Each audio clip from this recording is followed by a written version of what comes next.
आप सभी को सलाम। और हम परमेश्वर का धन्यवाद करते हैं कि परमेश्वर ने एक बार फिर हमें ये मौका दिया कि हम यकूब की पुस्तक को जो है वो आज पढ़ सकते हैं।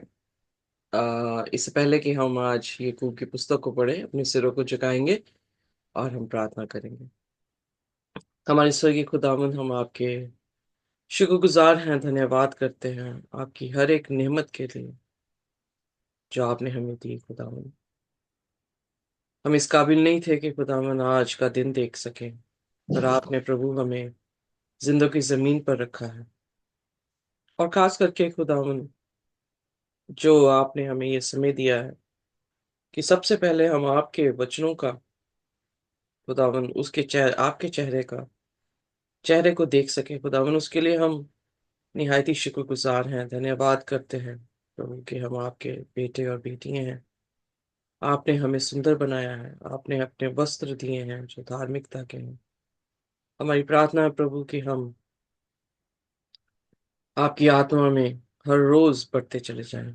ये जो प्यार संगति आपने हमें दी है खुदावन, उसके लिए बहुत ही शुक्रगुजार है, एक एक जन के लिए जो यहाँ पर उपस्थित है। हमारी प्रार्थना है कि आप उन्हें आशीष और बरकत दे, और हम सब के गुनाह गलतियों को प्रभु आप माफ करते हुए अपने लहू से धो दे और अपनी आत्मा से हमें नवाजें, ताकि हम आपके कलाम को पढ़ सकें। खुदावन, हम नहीं जानते कि हम आज क्या सीखने वाले हैं, पर हम अपने आप को, अपनी बुद्धि को आपके हाथों में देते हैं। और खुदावन, आपसे विनती करते हैं कि आप आज हमसे बात करें। आप बोले, हम सुने। आप बढ़े और हम घटे। कोई भी ऐसा शब्द हमारी जुबान से ना निकले जो खुदावन आपकी तौहीन के लिए हो या आपके गॉस्पल को ट्विस्ट करे, बल्कि हर एक शब्द, जो कुछ भी यहाँ पर बोला जाए खुदावन, आपको पसंद आए। हमारी धन्यवादी की भेंट को भी खुदावन आप एक्सेप्ट करें।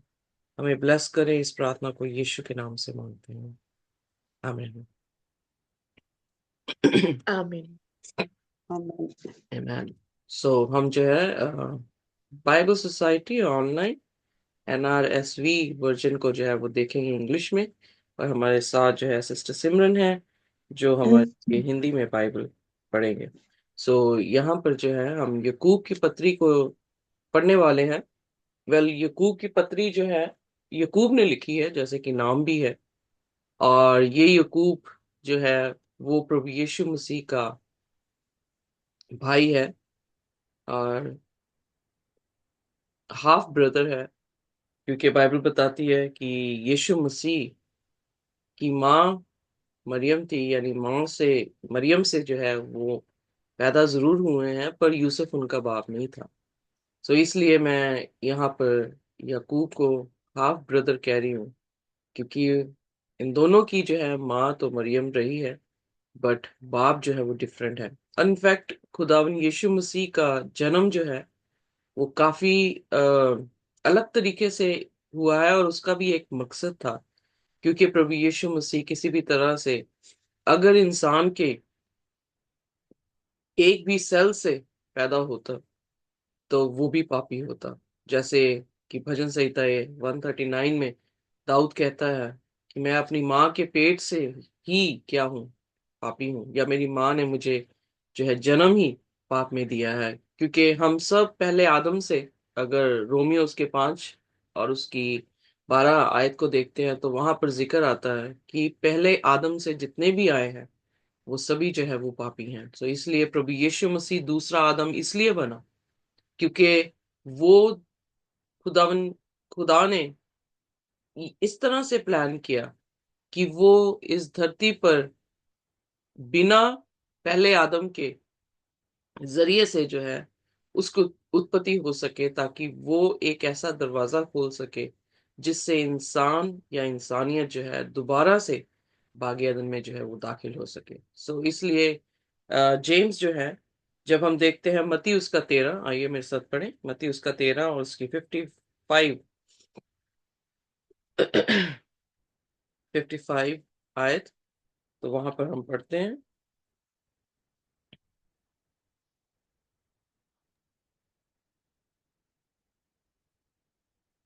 क्या ये बड़ाई का बेटा नहीं? और क्या इसकी माता का नाम मरियम और इसके भाइयों के नाम याकूब, यूसुफ, शमौन और यहूदा नहीं? और क्या इसकी सब बहनें हमारे बीच में नहीं रहती? फिर इसको ये सब कहाँ से मिला? सो हम देखते हैं कि यहाँ पर जिक्र जो भाई बहनों के आए हैं, वहां पर यकूब का जिक्र जो है वो आया है। और ये इस तरह से अनुमान लगाया जाता है कि ये नए नियम की पहली पत्री है, जो लगभग 45 एडी में जो है वो लिखी गई है। और पौलुस जो पत्रियां लिख रहा है वो लगभग 15 या 20 साल के बाद उसकी जो है वो पत्रियां लिखनी जो है वो शुरू हुई हैं। बट जब हम यीशु मसीह के भाई बहनों का बर्ताव यीशु के प्रति देखते थे, तो वहां पर जिक्र आता है कि उन्होंने यीशु मसीह पर विश्वास नहीं किया था, या वो उसकी मिनिस्ट्री को सपोर्ट नहीं कर रहे थे। एक्सेप्ट उसकी माँ को देखा गया कि माँ उसकी सारी सारी बातों को जो है अपने मन में समाई हुई थी, क्योंकि वो बचपन से ही देख रही है कि इसका जन्म जो है वो काफी काफी विशेष तरीके से जो है वो हुआ है।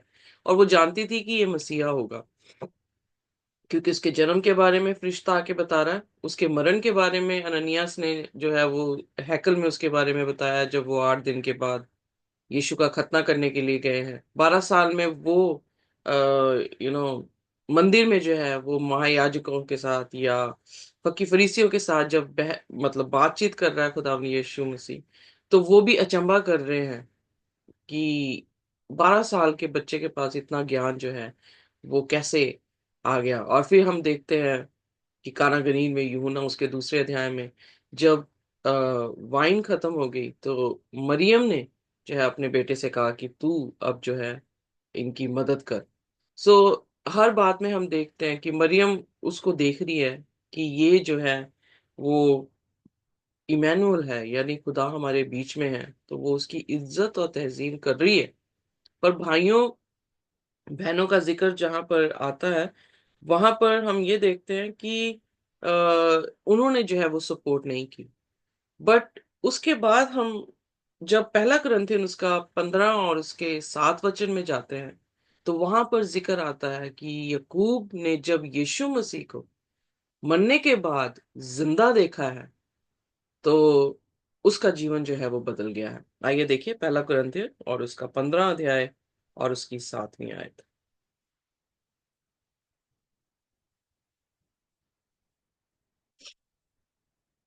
पहला कुरिन्थियंस 15 उसकी 7। जी।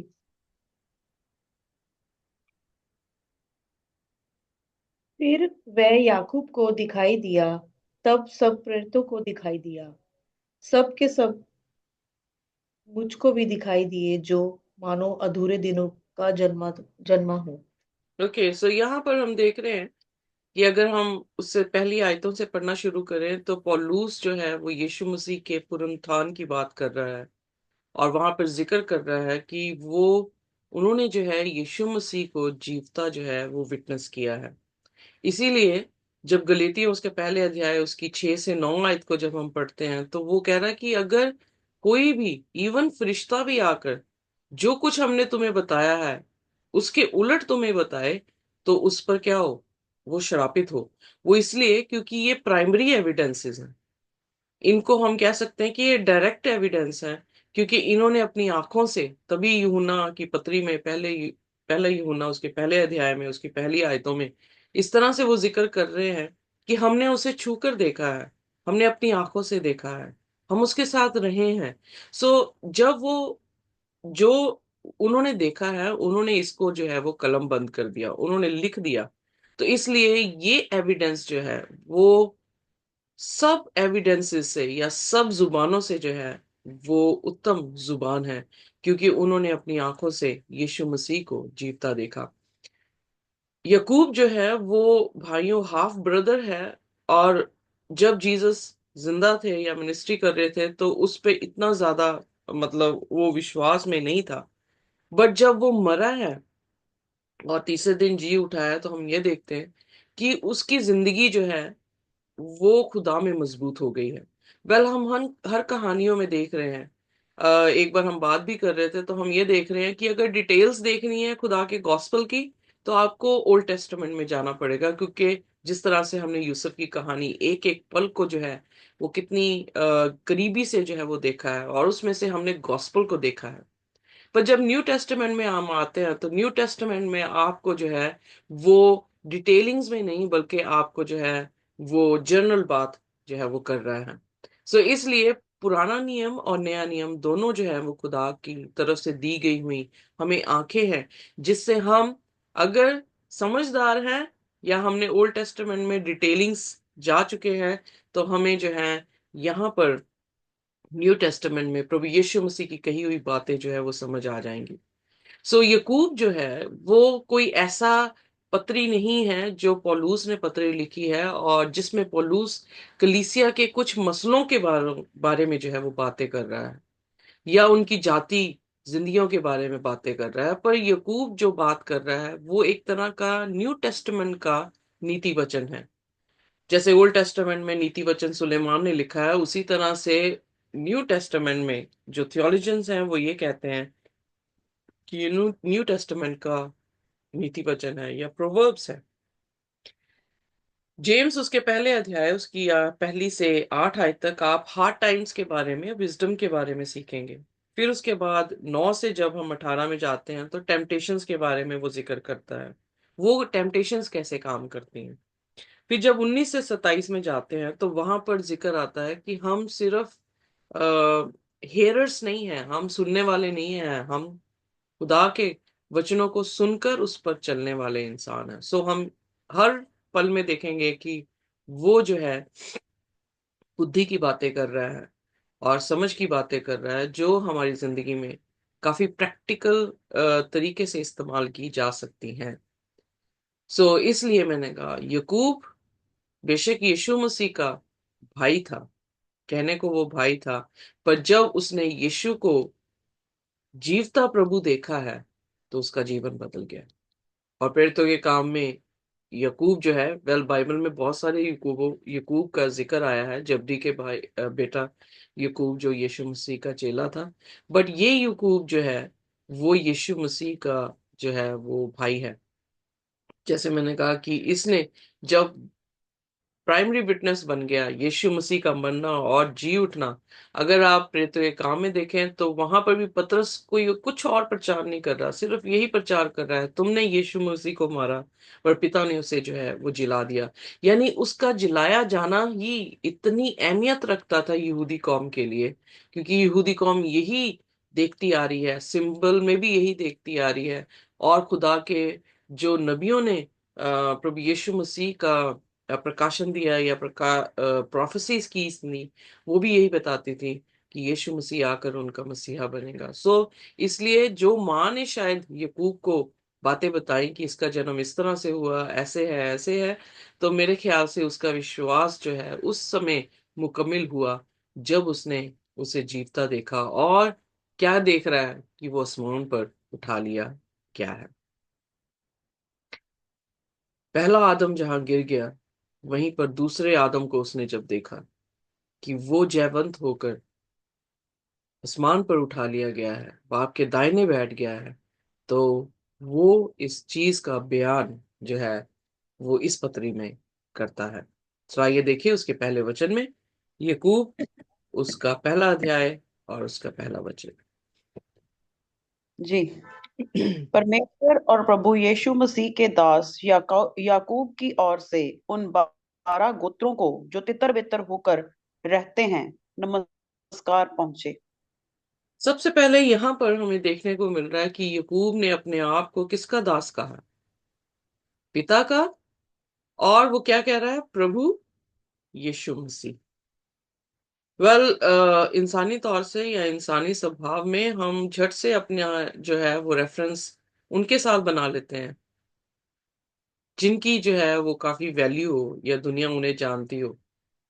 बट यहाँ पर जो यकूब, जिसके पास ये हक था कि वो कह सकता था I am the half brother of Jesus Christ, पर यहाँ पर उसने अपने स्टेटस के बारे में या उसकी अचीवमेंट क्या थी या उसके इन बॉर्न जो उसके पास खुदा ने ये यू नो मौका दिया था कि वो यीशु मसीह के साथ बड़े पले और उसे बड़ा होता हुआ देखे, उसकी जो है वो बात नहीं कर रहा, बट उसने अपने आप को खुदा का और प्रभु यीशु मसीह का दास करके जो है वो कहा गया है। सो यहाँ से फर्स्ट ही लेसन हमें जो मिलता है वो ये है कि हमारी जो तरबियत होनी चाहिए वो खुदा में ऐसी होनी चाहिए कि हम खुदा के दास होने चाहिए। जैसे यीशु मसीह का मन था वैसे ही तुम्हारा मन है। फिलिपियोस के 2 अध्याय और उसकी 5 आयत में, जो कि बहुत ही मशहूर आयतें हैं, वो हमें यही सिखाती हैं कि यीशु भी परमेश्वर होता हुआ भी उसने परमेश्वर के तुल्य होने की जरूरत नहीं की। वो इतना हलीम हो गया कि उसने जो है अपने पिता की वफादारी, जो उसका हुक्म था, उस हुक्म को पूरा करने में वफादार रहा कि वो क्रूस की मौत भी क्या उसने कर ली, सहन कर ली।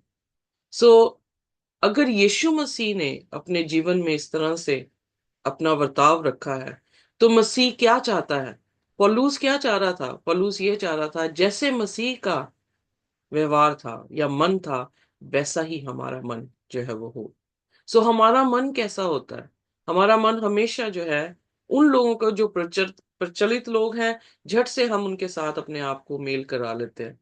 बट यहाँ पर जो खूबसूरत चीज वो ये है कि बेशक किसी भी सिचुएशन में हम किसी के साथ भी क्यों ना जुड़े हों, बट हम अपने आप को हमेशा जो है वो खुदा के दास की तरह जो है वो रिप्रेजेंट करते रहे।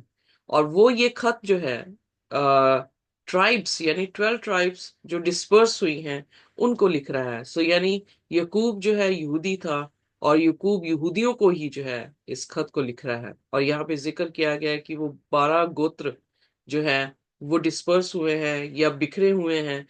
तो यहाँ से हमें पता लगता है कि जब हम यहोशू की सॉरी किताब पढ़ेंगे, तो वहां पर यहोशू हर एक ट्राइब को 12 गोत्रों को जो है एलोकेट कर रहा है डिफरेंट डिफरेंट जमीन पर। बट जब तक यकूब का यहाँ पर पत्री का जिक्र आता है, तो यहाँ पर देखने को मिलता है कि वो अपनी अपनी एलोकेशन से क्या हो गए, वहां से बिखर गए। सो परसिक्यूशन हम ऑलरेडी देख रहे हैं कि 2 बार जो है अ, what do you call- 2 बार जो है वो गुलामी में गए थे। और उससे जो है जो भी परसिक्यूशन हुई, राजाओं ने अटैक किया या मारा, तो लोग क्या हुए हैं, तितर बितर जो है वो हो गए हैं। सो इसलिए एट दिस मोमेंट हमारे टाइम में जो यहूदी हैं वो अपनी एलोकेशंस में नहीं है, वो तितर बितर हुए हैं, अलग अलग देशों में जो है वो चले गए हैं, इंटरकास्ट मैरिज जो है उन्होंने कर ली हैं। सो इसलिए जब हमने प्रकाशित वाक्य उसका 7 या 14 अध्याय पढ़ा था, वहां पर जो 12 गोत्रों का जिक्र आया है, इसलिए हमने कहा है कि वो लोग जो है अब जो जिक्र कर रहा है वो लिटरल 12 गोत्रों का जिक्र नहीं है, बल्कि वो स्पिरिचुअल जो है वो 12 गोत्रों का जिक्र है। स्पिरिचुअल मतलब जिन्होंने भी अब विश्वास किया है, क्योंकि यीशु मसीह के बाद जेंटाइल्स तक प्रचार जाना और जेंटाइल्स का कन्वर्ट होकर यीशु मसीह के साथ जुड़ना जो है, वो पौलुस ये बताता है कि विश्वास के जरिए से हम भी क्या हो गए हैं, हम इब्राहिम की संतान हैं, हम भी जो है वो आत्मिक इजरायली जो है वो बन गए हैं। सो यहाँ पर इसीलिए जो थियोलॉजियंस हैं वो या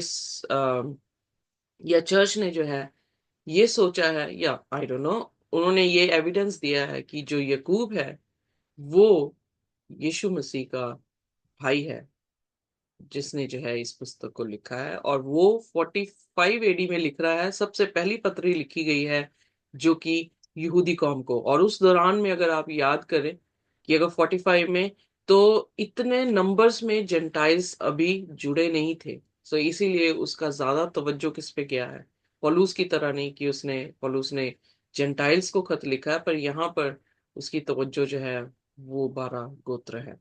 ओके, आइए देखते हैं उसके दूसरे वचन में।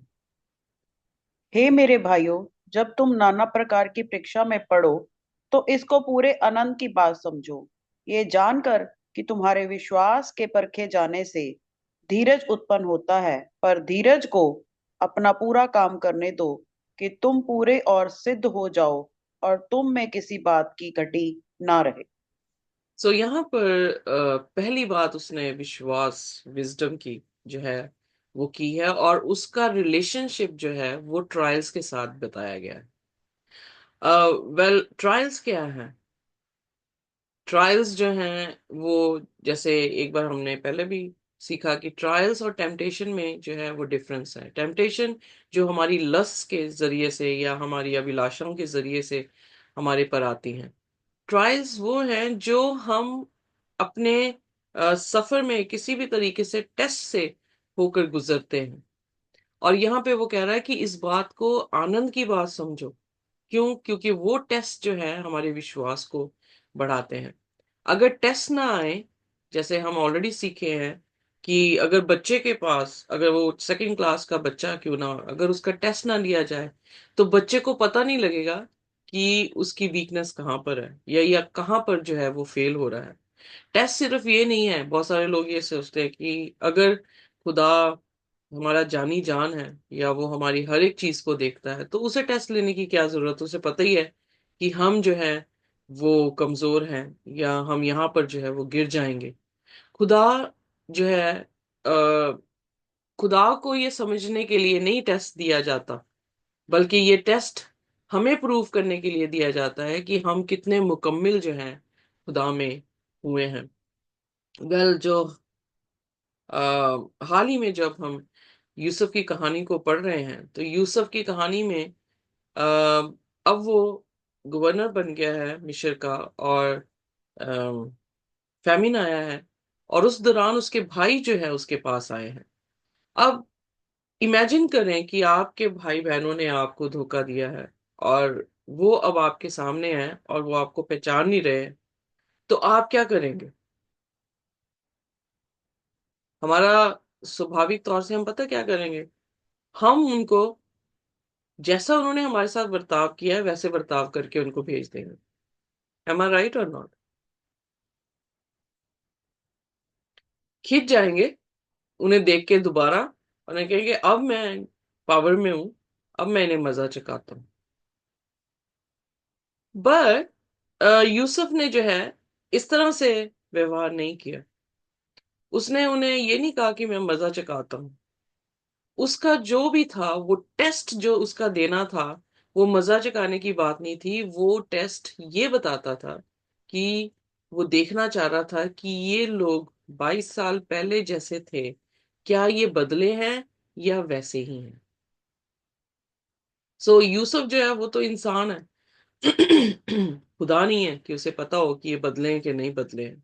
पर एक इंसान होने के नाते उसने जो है वो टेस्ट किया कि ये बदले हैं या नहीं बदले हैं। और जब वो हर टेस्ट में पास होते जा रहे हैं, हर टेस्ट में पास होते जा रहे हैं, तो क्या हुआ? वो उतने ही यूसुफ के करीब आते जा रहे हैं। सो हम ऑलरेडी इसके बारे में सीख चुके हैं कि जब खुदा किसी भी टेस्ट से होकर हमें गुजार रहा है, जैसे फॉर एग्जाम्पल दानियल की पुस्तक में हमने देखा, दानियल के पास पहले ही अध्याय में टेस्ट आया कि उसे राजा का भोज खाना है कि नहीं खाना। दानियल जो है वो खड़ा हुआ, और क्या हुआ? जैसे ही वो खड़ा हुआ, उसने टेस्ट पास किया, उसने कहा मैं नहीं खाऊंगा। मैं उसने डिटर्मिन कर लिया कि मैं खुदा के विरोध नहीं जाऊंगा, और मैं अपने शरीर को किसी भी तरह से डिफाइल नहीं करूंगा। तो क्या हुआ था जब उसने कहा कि ठीक है 10 दिन का टेस्ट दो? तो क्या खुदा ने उसके 10 10 दिन का जो टेस्ट था उसमें उसके सहायक रहा कि नहीं रहा? क्या वो बिल्कुल रहा। 10 गुना बेहतर लगे कि नहीं लगे? लगे। बिल्कुल लगे। सो हम देखते हैं कि टेस्ट जो है वो क्या कर रहा था? जीसस को करीब लेकर आ रहा था उनके। टेस्ट में पास होने से वो जीसस को अपनी तरफ और ज्यादा खींच रहे हैं। दूसरे अध्याय में हम देखते हैं दानियल के कि नबूकदनेस्सर राजा को ख्वाब आया, और उसे मारने की जो है, उसने सभी को, जितने भी ज्ञानी थे उन सबको मारने की जो है वो आज्ञा दे दी। जब तक दानियल तक ये बात पहुंची, दानियल ने समय लिया, दुआएं की, और फिर जाकर किसकी प्रशंसा कर रहा है? अपनी प्रशंसा की कि मैं बताता हूं तुझे? नहीं, उसने खुदा की प्रशंसा की कि खुदा ही है जो प्रकाशन को जो है, या ख्वाबों को इंटरप्रेट कर सकता है और खुदा ने मुझे इस तरह से बताया है। खुदा ने वहां पर भी जो है उनको जैसे टेस्ट आया, उन्होंने प्रेयर की, अपने अपने विश्वास को उन्होंने दिखाया, तो खुदा उनके करीब आकर उनको क्या दे रहा है? प्रकाशन दे रहा है। जब तीसरे अध्याय में हम गए तो शद्रक मेशक अबेदनगो ऐसी सिचुएशन, ऐसी सिनेरियो में पड़े थे जहां पर मूर्ति बन गई है और वो मूर्ति के सामने सिर झुकाना है। पर उन्होंने क्या किया? उन्होंने क्या कहा? उन्होंने कहा हम सिर नहीं झुकाएंगे। वो तस्मे भी बांध सकते थे उस दौरान, पर उन्होंने तस्मे बांधने का भी जो है वो प्रिटेंड नहीं किया। वो सीधे खड़े रहे और उन्होंने कहा कि पहली बात कि खुदा हमें बचा सकता है, अगर खुदा ना भी बचाए तब भी हम अपना सिर इस मूर्ति के सामने नहीं टिकाएंगे। जब वो टेस्ट में पास हुए, आग में जरूर फेंके गए, पर आग में कौन था उनके साथ? प्रभु यीशु मसीह थे। यस। आपके लिए खुशी की बात है कि आप पर टेस्ट आ रहा है, और अगर आप टेस्ट में पास हो रहे हैं तो आप क्या हो रहे हैं? खुदा को अपने करीब और जो है वो लेकर आ रहे हैं। सो इसलिए यहाँ पर यकूब जो है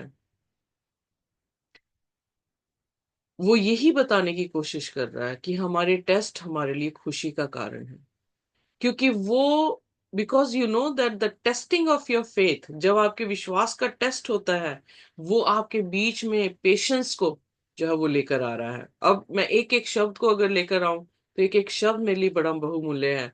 विश्वास कहाँ से आता है? बाइबल बताती है विश्वास खुदा के कलाम को पढ़ने से आता है, रोमियो उसके 10 उसकी 17 में। सो जब हम खुदा के कलाम को पढ़ते हैं उस विश्वास में, और जो दूसरी तरह से हमारे पास विश्वास आता है, उसमें बहुत सारा डिफरेंस होता है। डिफरेंस ये है कि जो कलाम को पढ़ने से विश्वास हमने गेन किया है, उस विश्वास में स्थिरता है, उस विश्वास में सब्र भी होगा, उस विश्वास में स्थिरता होगी, और वो अनशेकेबल होगा, क्योंकि हमने खुद जो है वो विटनेस किया है। किसके जरिए से? डायरेक्ट विटनेस कर दी हमने। किसकी? खुदा के कलाम की। पर जब हम किसी और से सुनकर या कुछ भी और बातों से अपने विश्वास को लेकर आते हैं, तो वो विश्वास ज्यादा देर तक टिकता नहीं है, क्योंकि कई बार जो है वो विश्वास हम गुड्स के कारण जो है वो लेकर आते हैं, कुछ विश्वास हम कुछ पाने के लिए लेकर आते हैं। पर जब हम खुदा के कलाम पर अपना टाइम स्पेंड कर रहे हैं, तो वहां पर जो है हम यीशु के साथ मुलाकात करने के लिए जो है अपना वक्त दे रहे हैं, तो उससे क्या हो रहा है? उससे जो विश्वास हम गेन कर रहे हैं, उस विश्वास में सब्र होगा। हम फड़फड़ाते हुए पंछी नहीं होंगे, हम बड़े सब्र वाले पंछी होंगे। हम सागर की पहली लहर जैसे नहीं होंगे जिसमें हमेशा हलचल रहती है। हम सागर में नीचे डीप डाउन वाला जो सागर है उस जैसे होंगे जिसमें सारी शांति है, इत्मीनान है, जो विश्वास कर रहा है कि मेरा खुदा ऐसा है। आप मेरी तरबियत को जानकर जो है वो फड़फड़ाएंगे नहीं। हाँ, अगर आप मुझे नहीं जानते होंगे, तब आप एकदम से जो है वो नाराज हो सकते हैं, एकदम से आप जो है किसी भी तरह से व्यवहार कर सकते हैं। पर जब आप मुझे जाती तौर से जानेंगे, तो यू नो कि मेरा अगला स्टेप जो है वो क्या होगा, मैं कैसा बिहेव जो हूँ वो करूंगी। चलिए, मैं अपना एग्जाम्पल नहीं देती क्योंकि आप मेरे ज्यादा मुझे नहीं जानते हैं, पर जस्ट इमेजिन आप अपने घर वालों की एग्जाम्पल ले सकते हैं। आप उनके साथ रोज बर्ताव करते हैं, तो आपको पता है कि आपकी इस बात से वो कैसे रिएक्ट करेंगे। आपको ये भी पता है, बच्चों को ये पता होता है कि मैं अगर ये करूंगा तो मेरे माँ बाप जो है मुझे गुस्सा करेंगे, अगर मैं ये करूंगा तो मेरे माँ बाप बड़े फक्र जो है वो महसूस करेंगे। सो जितना हम एक दूसरे को जानते हैं, उतना ही हमें पता है कि कौन सी चीज उनको भाएगी और कौन सी चीज उन्हें नहीं भाएगी। एग्जैक्टली सिमिलरली, जब हम खुदा के कलाम को पढ़ते हैं और वो विश्वास उत्पन्न करता है, तो हमें वो विश्वास कैसे पता लगता है? उसकी तरबियत से, कि वो कैसा है, वो क्या कर सकता है, क्या नहीं कर सकता, क्या उसकी स्ट्रेंथ्स हैं, क्या उसकी वीकनेसेस हैं। सो जब हम देखते हैं कि वो बिल्कुल परफेक्ट है, इसीलिए खुदा की परीक्षा नहीं लेनी चाहिए, जो मती चौथे अध्याय में पहला टेम्पटेशन जब शैतान ने दिया कि if you are the son of God, तो इन पत्थरों को कह के रोटियां बन जाए। तो खुदा यीशु मसीह ने कहा कि खुदा की परीक्षा ना ले। खुदा परफेक्ट है, उसकी परीक्षा कैसे लेंगे? सो हम इम्परफेक्ट है। हमारा टेस्ट से होकर गुजरना, हमारे विश्वास को बढ़ाना और उसको सब्र देना जो है, ये हमारे पर लागू हो सकता है क्योंकि हमें परफेक्ट बनना है। खुदा तो ऑलरेडी परफेक्ट है, उसे परफेक्ट क्यों बनना है? हमें बनना है, इसलिए हमारा टेस्ट होना जरूरी है। जैसे एक बच्चे का टेस्ट लेते हैं, तो उसके जहां पर क्वेश्चन गलत आते हैं, बच्चा उस पर वर्कआउट करता है कि अगली बार जब मैडम मेरा टेस्ट लेगी तो मैं इस पे जो हूँ वो फतेह हासिल कर लूं। और इनफैक्ट जब फाइनल टेस्ट में वो पास हो जाता है, तो फिर क्या उसे दी जाती है? अगली क्लास में जो है उसे बिठाया जाता है। सो इसीलिए मैंने कितनी एग्जाम्पल दे दी हैं। यहाँ पर यकूब यही कहने की कोशिश कर रहा है कि बुड़बुड़ाओ मत, डोंट कंप्लेन कि ये टेस्ट क्यों आ गया, ऐसी परीक्षा क्यों हमारे पर आ रही है, ये चीजें क्यों हमारे साथ हो रही हो। Try to learn the lesson out of it, try to self realise your self. कहता है कि ये देखो कि तुम विश्वास में हो या नहीं। पहला पत्रस उसका पहला अध्याय उसकी 17 आयत, कि क्या हम विश्वास में हैं या नहीं है। उसके बाद चौथे वचन में कह रहा है, and let endurance have have its full effect, so that you may be mature, complete, lacking in nothing. So इसका मतलब, जब हमारा विश्वास खुदा के कलाम में है और खुदा टेस्ट कर रहा है और हम टेस्ट में अगर पास हो रहे हैं, तो वो टेस्ट में जो सब्र हम रख रहे हैं तभी पास हो रहे हैं। सब्र रख रहे हैं, हमने निंदा नहीं की है खुदा की। जैसे अयूब के ऊपर टेस्ट आया तो अयूब ने अपनी जुबान से खुदा की निंदा नहीं की, वो सब्र से उन बॉयल्स को जो है वो रगड़ रहा है जिसमें वॉर्म्स पड़े हुए हैं। सब्र सब्र ही सब्र रखा हुआ है उसने कि अगर खुदा से मैंने अच्छी चीजें नेमतें ली हैं तो मैं बुरी क्यों नहीं ले सकता हूँ। वो सब्र ही कर रहा था जब वो उसने ये देखा कि उसके बच्चे भी मर गए, उसका जितना भी फ्लॉक था वो भी जो है वो खत्म हो गया। जब आप विश्वास में हैं, खुदा को जान चुके हैं और विश्वास में हैं, टेस्ट में आप आराम से सब्र करेंगे।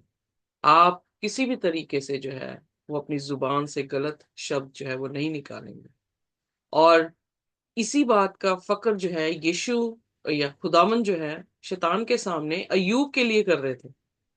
शैतान ये सोच रहा था अय्यूब गुड्स के लिए जो है परमेश्वर की उपासना कर रहा है, पर खुदा जानता था कि वो गुड्स के लिए नहीं कर रहा है। वो उसे जाति तौर से जानता है और उसकी तरबियत उसके करेक्टर के कारण, कि खुदा गुड है, उसके कारण उसकी उपासना कर रहा है। और क्योंकि वो खुदा को बड़ी क्लोजनेस से जान रहा था, इसलिए उसका विश्वास मजबूत था, इसलिए उसके पास सब्र था अपने टेस्ट के टाइम में। और उसने खुदा की निंदा नहीं की, और वो चीज ने उसको और मेच्योर किया, कंप्लीट बना दिया।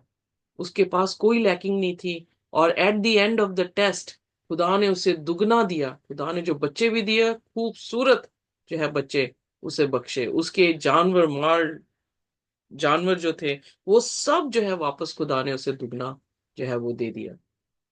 सो इसलिए खुदा में अगर सब्र रखने का आपको मतलब कंप्लीट बनना है, सब्र रखना है जो कि खुदा की आत्मा का फल है, विश्वास में आना है, तो सबसे पहले हमें क्या करना होगा? अपने आप को खुदा के कलाम में लेकर जाना होगा, उसके प्राइमरी एविडेंस के ऊपर जो है तो तवज्जो देनी होगी।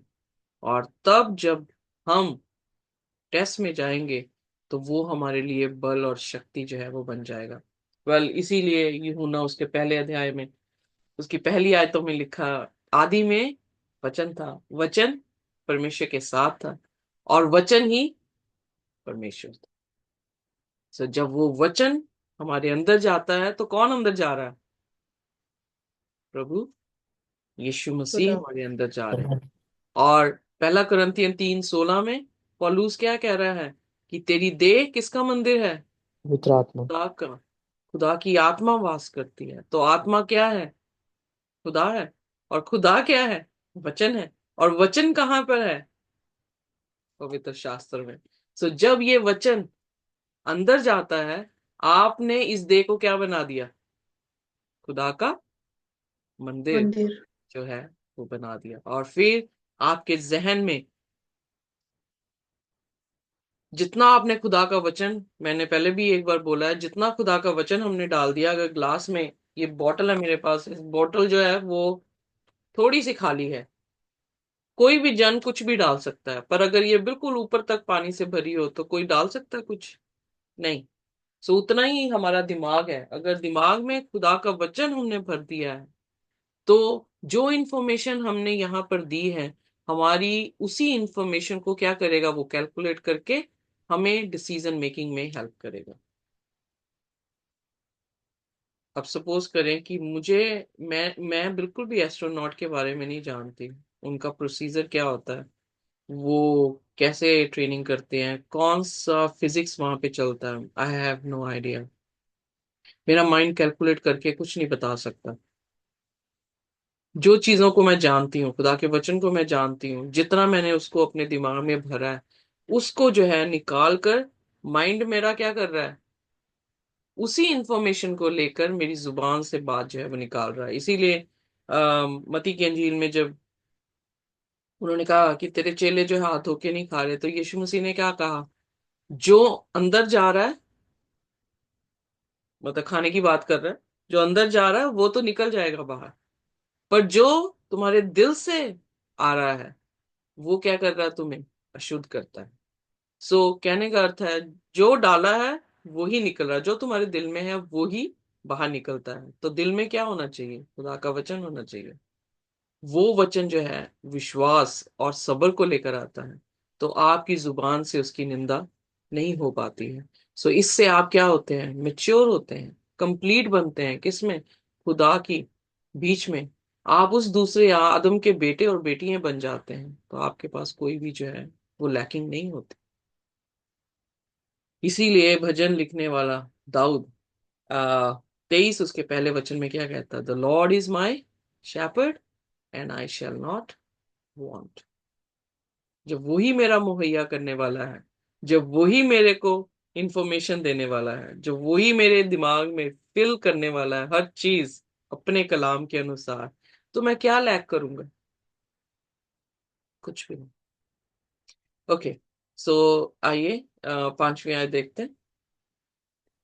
पर यदि तुम में से किसी को बुद्धि की घटी हो तो परमेश्वर से मांगो, जो बिना उलाहना दिए सबको उदारता से देता, और उसको दी जाएगी। पर विश्वास से मांगे और कुछ संदेह ना करें, क्योंकि संदेह करने वाला समुद्र की लहरों के समान है, जो हवा से बहती और उछलती है। आगे भी पढ़ना प्लीज सिस्टर। ऐसा मनुष्य ये ना समझे कि मुझे प्रभु से कुछ मिलेगा। वह व्यक्ति दो चित्ता है और अपनी सारी बातों में चंचल है। Very powerful versus. मुझे पूरा 1 घंटा चाहिए इसको एक्सप्लेन करने के लिए। Any how, I try my best. Time बिल्कुल हमारा खत्म हो गया, बट यहाँ पर जो यकूब है वो ये कह रहा है कि जिसके पास बुद्धि की कमी हो, बुद्धि कौन है, who Yeshu. Is wisdom? Yeshu Masih का वचन। खुदा का वचन, यीशु मसीह। सो वो क्या कह रहा है, जिसके पास यीशु मसीह नहीं है वो क्या करे, खुदा से मांगे।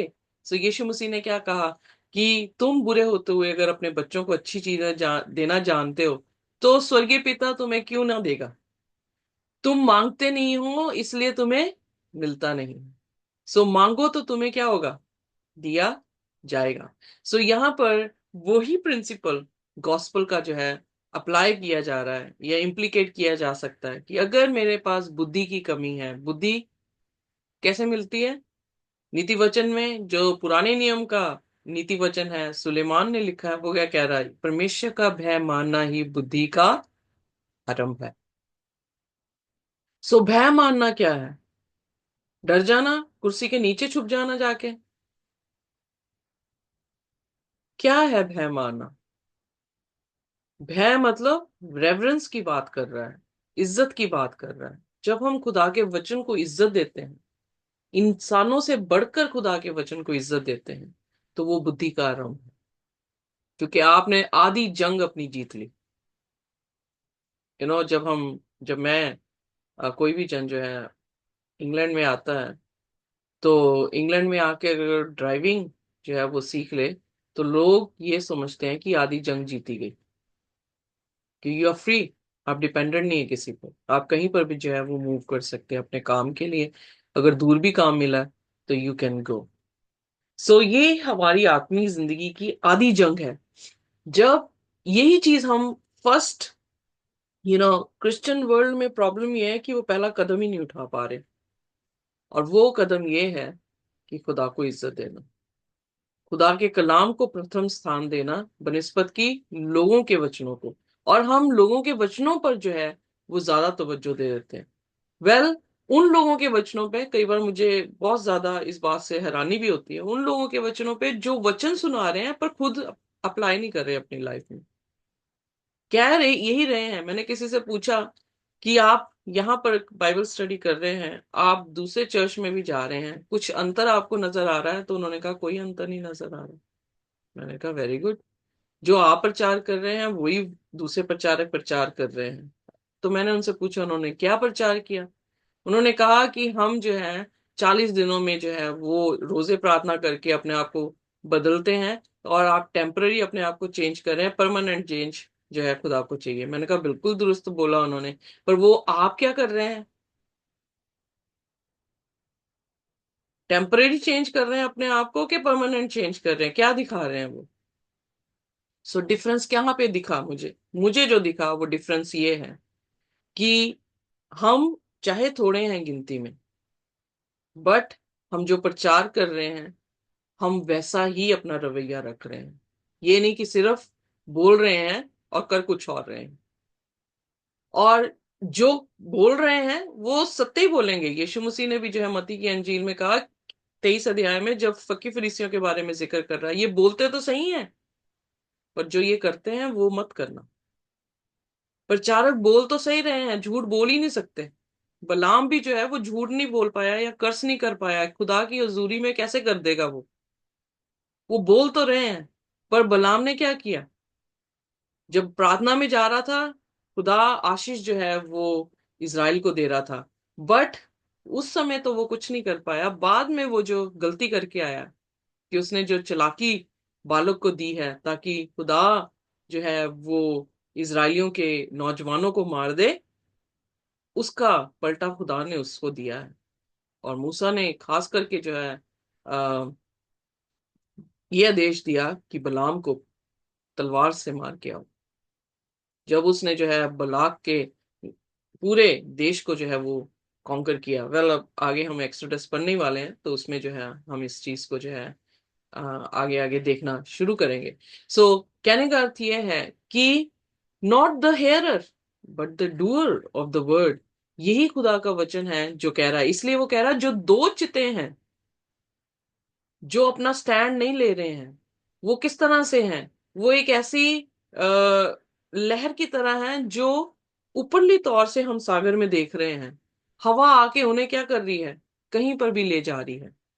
सो जो वो मांग रहे हैं उनका मांगना व्यर्थ हो जाएगा, क्योंकि उन्होंने खुदा से विजडम नहीं मांगी है, उन्होंने खुदा का खौफ नहीं किया है, उन्होंने प्रथम स्थान पिता को, परमेश्वर को नहीं दिया है। 10 हुक्मों के दो निचोड़ खुदावन यीशु मसीह ने नए नियम में दिए हैं, जबकि डिटेलिंग जो है 10 हुक्म की वो पुराने नियम में हम देख रहे हैं।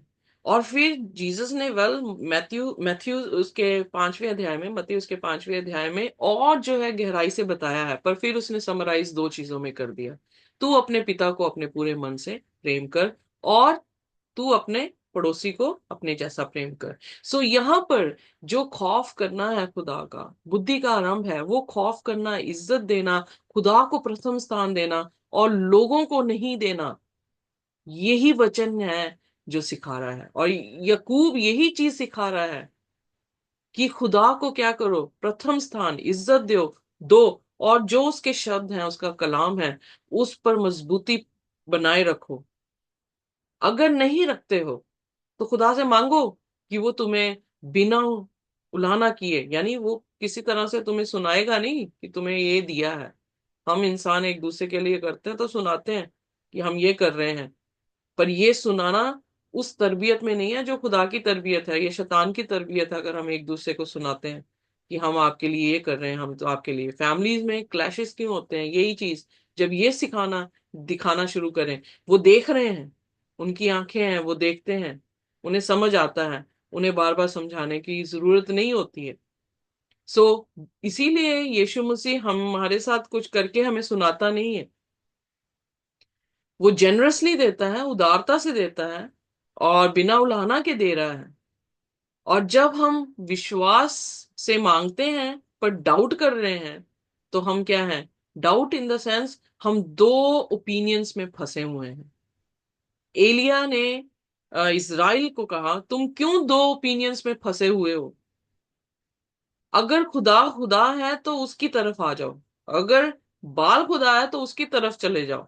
बेटर है कि अगर मसीहत आप हम नहीं अपना पा रहे हैं, तो अच्छा है कि हम किसी और के पास चले जाएं। एटलीस्ट हमने किसी पे तो स्टैंड लिया है।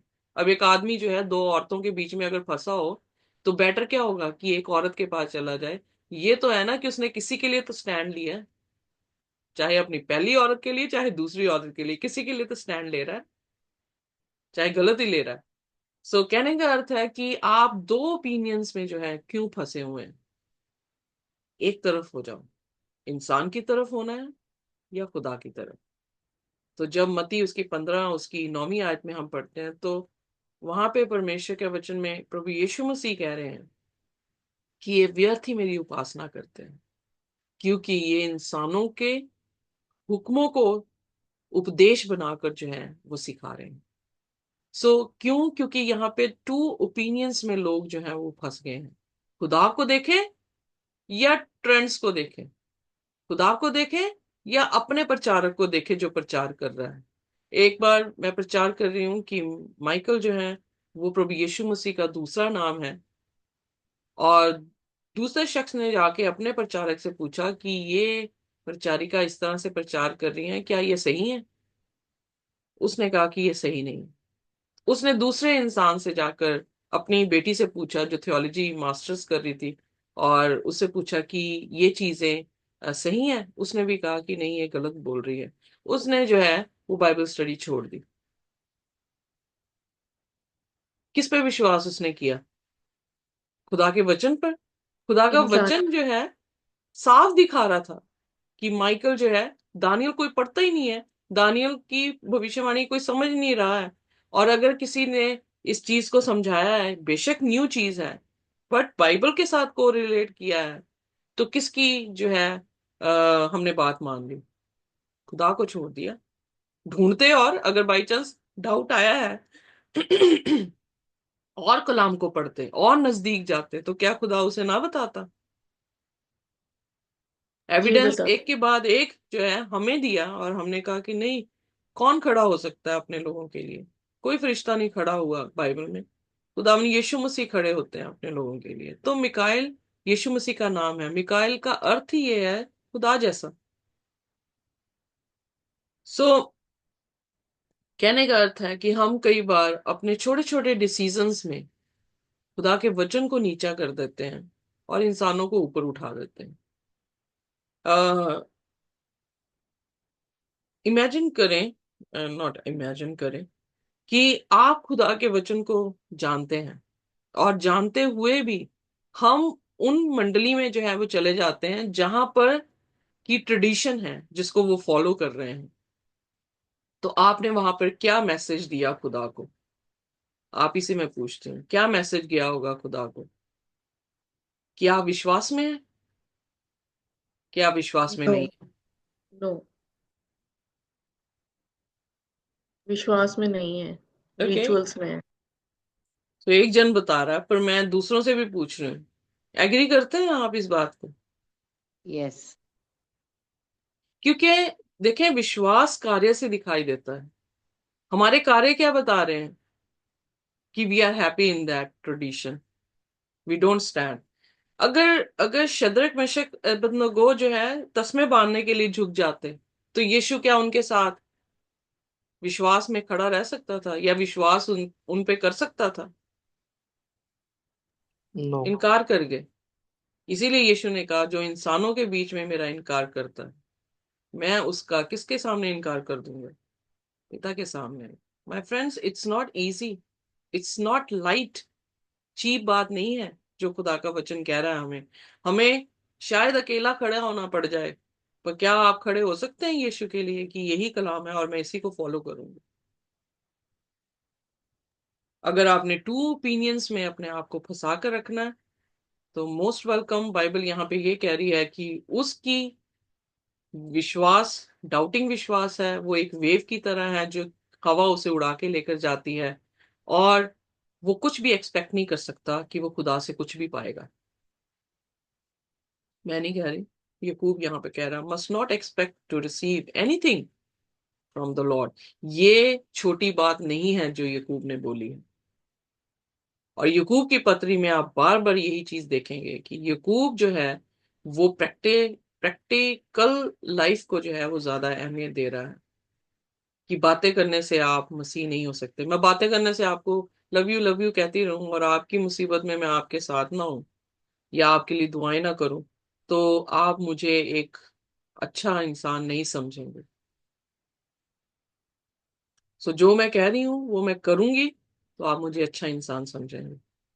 सो इसलिए यहाँ पर बहुत ही खूबसूरती से जो है यकूब बयान करता है कि हमें एक स्टैंड लेना पड़ेगा। चाहे अकेले ही हो, शद्रक मेशक अबेदनगो पूरी भीड़ में अकेले ही खड़े थे, और जब वो खड़े हैं प्रभु यीशु के लिए या खुदा के लिए, तो खुदा भी उनके साथ जो है वो आग में खड़ा हो गया। क्या आप चाहते हैं कि आपके टेस्ट में या जो शैतान परीक्षा आपकी जब ले, अब जैसे हमने सीखा भी यूसुफ के दौरान में, तो यूसुफ ने जब उनकी परीक्षा ले ली, एक्सेप्ट कर लिया है, उसके बाद फिरौन ने भी क्या कहा कि नहीं, इनको जो है उत्तम चीजें जो है वो दे दें। फिरौन किसका प्रतीक है? इस दुनिया के राजा का, यानी दुनिया का राजा कौन है? शैतान है। तो इवन शैतान भी, जब हम टेस्ट में पास हों तो शैतान भी ये कहे कि नहीं खुदा, ये तेरे ही लोग हैं, ये मेरे नहीं है। Are you with me? या इस तरह से करेक्टर हमारा फॉर्म होना चाहिए कि अनशेकेबल हम हो जाएं, और इवन वो भी कन्फेस करे खुदा के सामने कि खुदा, इनका मेरे, इनके बीच में मेरा कुछ भी नहीं है, ये तेरी औलाद है, तेरे बेटे हैं, तेरी बेटियां हैं, और तुझी से प्यार करते हैं।